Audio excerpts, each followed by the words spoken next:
ಸದ್ಯ ಇಲ್ಲಿ ನನಗೆ ಇವತ್ತು ಅಶೋಕ್ ಅವರು ನಮ್ಮ ಜೊತೆಲಿದ್ದಾರೆ, ಇಲ್ಲಿ ಇಬ್ಬರು ಒಟ್ಟಿಗೆ ಬಂದಿದ್ದೇವೆ.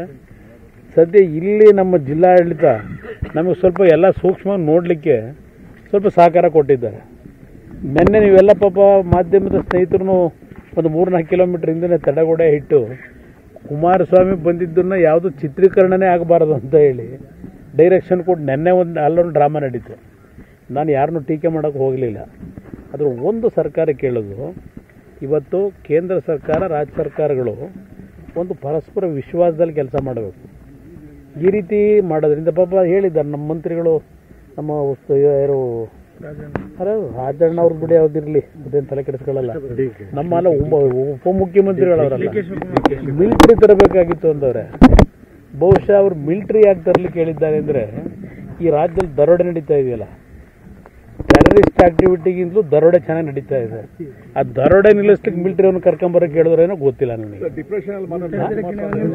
ನನಗೆ ನೋಡಿದಾಗ ಅನ್ನಿಸ್ತದ, ನಾನು ಆ ಥರ ನೋಡಿದ್ರೆ ಅನ್ನಿಸ್ತದ ಡಿಪ್ರೆಷನಲ್ಲಿ ಇದ್ದೀನಿ ಅಂತ. ಇಲ್ಲಿ ನೆನ್ನೆ ದಿನ ಮಿಲಿಟ್ರಿ ತಗೊಂಬರ್ಬೇಕು ಅಂತ ಹೇಳಿದ್ರಲ್ಲ, ಅದಕ್ಕೆ ಹೇಳ್ತಾ ಇದ್ದೇನೆ. ಪಾಪ ಮಿಲಿಟ್ರಿನ ತರಬೇಕು ಅಂತ ಯಾಕೆ ಹೇಳಿದ್ರು ಅನ್ನೋದು ನನಗಿನ್ನೂ ಯೋಚನೆ ಮಾಡ್ತಾ ಇದ್ದೀನಿ. ಯಾಕಂದ್ರೆ ರಾಜ್ಯದಲ್ಲಿ ನಡೀತಾ ಇದೆಯಲ್ಲ, ಅದೆಲ್ಲ ಆಮೇಲೆ ಹಾಸನದಲ್ಲೇ ಮಾತಾಡೋಣಂತೆ. ಅದರಿಂದ ಇಲ್ಲಿ ಇವತ್ತು ಸರ್ಕಾರದ NDRF ಯಾರಿಂದ ಬರ್ತಾರೆ? NDRFನವ್ರು ಇಂಥ ಸಂದರ್ಭದಲ್ಲಿ ಬಂದು ಕೆಲಸ ಮಾಡೋದು ಯಾವ ಅದರಿಂದ NDRF ಇಷ್ಟು ಅರ್ಥ ಮಾಡ್ಕೊಳ್ಳೋದೇ ಇದ್ದರೆ, ಕರ್ನಾಟಕಕ್ಕೆ ನಾನು ಬರೋದನ್ನೇ ಸಹಿಸಲ್ಲ ಅಂದರೆ ಮತ್ತು ನನ್ನಿಂದ ಏನು ನಿರೀಕ್ಷೆ ಮಾಡ್ತಾರೆ? ಬರಲೇಬಾರ್ದು ಅನ್ನೋ ರೀತಿಯಲ್ಲೇ ನೆನೆ ಅವ್ರು ಹೇಳಿಕೆ ಇದೆಯಲ್ಲ, ಕುಮಾರಸ್ವಾಮಿ ಇಲ್ಲಿ ಯಾಕೆ ಬರ್ತಾರೆ ಅಂತ ಹೇಳಿ. ನಾನು ಸ್ಥಳ ಪರಿಶೀಲನೆ ನೋಡೋದು ನನ್ನ ಧರ್ಮ ಒಬ್ಬ ಜನಪ್ರತಿನಿಧಿಯಾಗಿ. ಮಂಡ್ಯಾಗ ಹೋದ್ರೂ ಬೇಡ ಅಂತಾರೆ ಹೋಗೋದು, ಉತ್ತರ ಕನ್ನಡಕ್ಕೆ ಹೋಗ್ತೀನಿ ಅಂದರೆ ಅಲ್ಲೂ ಬೇಡ ಅಂತಾರೆ. ಸದ್ಯ ಇಲ್ಲಿ ಹಾಸನದವ್ರು ಬರಬೇಡಿ ಅಂತ ಹೇಳಿಲ್ಲ.